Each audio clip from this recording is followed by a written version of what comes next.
Di situ Mora sudah kelihatan betapa bandelnya Mora waktu masih sekolah. Assalamualaikum warahmatullahi wabarakatuh.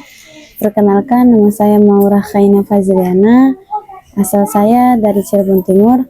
Saya masuk pondok pesantren ini pada tahun 2023. Jadi sebelumnya Maura mengucapkan terima kasih karena telah mengizinkan Maura untuk bercerita pengalaman Maura dari sebelum mondok sampai saat ini. Jadi Maura itu dulu sebelum mondok bisa dibilang anaknya nakal, dan kalau misalnya disuruh oleh kedua orang tua Maura nggak pernah nurut. Terus dulu sebelum Maura masuk pondok ini, Maura juga sempat disekolahkan oleh kedua orang tua Maura itu di SDN. Di SD itu Maura banyak bergaul dengan anak-anak yang dibilang anak itu anak-anak toksik, nakal. Sampai pernah suatu ketika di mana Maura itu lagi semangat-semangatnya belajar, teman Maura itu ada salah satunya ngajakin Maura berbuat buruk, bisa dibilang yaitu mengambil buah milik orang atau bisa dibilang mencuri. Nah, Maura kan yang tadinya tidak tahu apa-apa jadi ikut-ikutan. Terus beberapa bulan setelah kejadian itu, si pemilik buah itu menanyakan kepada teman Maura, katanya, kamu pernah ngambil buah saya gitu. Dan teman saya bilang iya gitu.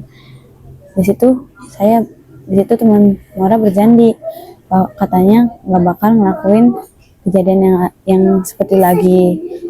Nah, di situ Maura sudah kelihatan betapa bandelnya Maura waktu masih sekolah. Terus tidak hanya itu saja, Maura juga pernah sempat yang namanya pacaran.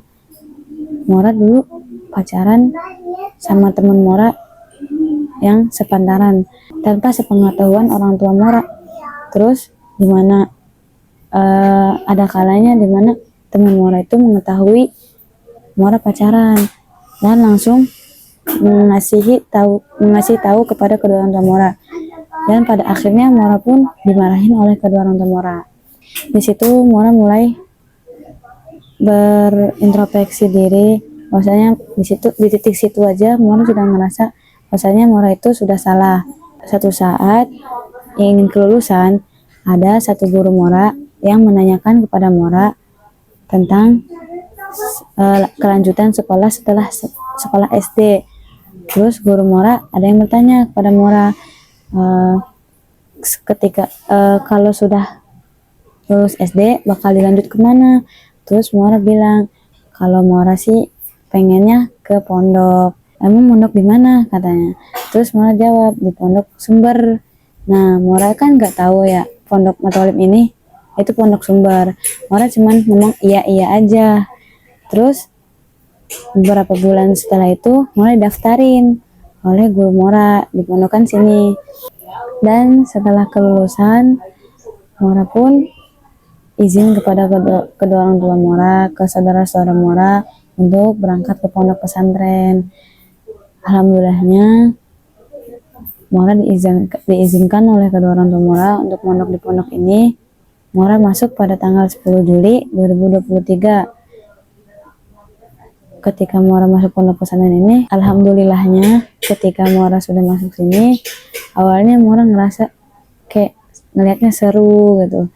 Tapi ya namanya juga santri baru, kadang ada nggak betahnya, kadang ada betahnya. Terus Maura juga masih belum tahu Mbak tuh kayak gimana. Dan setelah beberapa bulan Maura di sini, Maura mengetahui betapa baiknya Mbak yang di sini dibanding teman Maura yang di rumah. Mbak yang di sini sering ngasih nasihat sama Maura, arahan ketika Maura salah, dibanding sama teman Maura. Malah teman Maura yang dulu itu membuat Maura menjadi sesat gitu.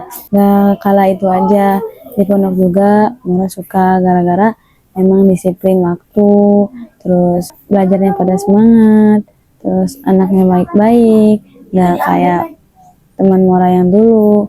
Selain itu juga, kenapa Maura bisa betah di sini? Karena Maura mengingat perubahan Maura dulu dan sekarang. Dulu Maura anaknya nakal, terus toksik, sering ngomong kasar. Setelah beberapa bulan masuk pondok ini, alhamdulillahnya Mora terjauhi dari kata-kata kasar, terus nakal. Ya walaupun kalau misalnya di rumah disuruh-suruh masih nggak mau, gara-gara Moranya malu buat keluar rumahnya. Pokoknya Mora di sini betah banget, dan sempat Mora juga di mana ada kalanya kedua orang tua Mora itu menyuruh Mora untuk keluar dari pondok ini. Di situ Mora nangis dan bercerita kepada Abi, dan Abi itu ngasih masukan bahwasanya Mora itu lebih rajin di sini, lebih bagus di sini, udah pinter lah disebutnya. Nah, terus Mora bilang ke kedua orang tua Mora, Mora udah baik di sini. Terus orang tua Mora berani untuk ngobrol sama Abi, dan akhirnya kedua orang tua Mora juga luluh hatinya gara-gara Abi dan Umi. Akhirnya Mora diizinkan lagi untuk mondok di sini. Pokoknya Mora berterima kasih banget kepada Abi Umi yang telah mendidik Mora, dan kepada kedua orang tua Mora. Mungkin segitu aja cerita dan pesan dari Mora. Apabila ada kata salah itu datangnya dari Mora, dan apabila kata benar itu datangnya dari Allah. Mungkin segitu aja. Assalamualaikum warahmatullahi wabarakatuh.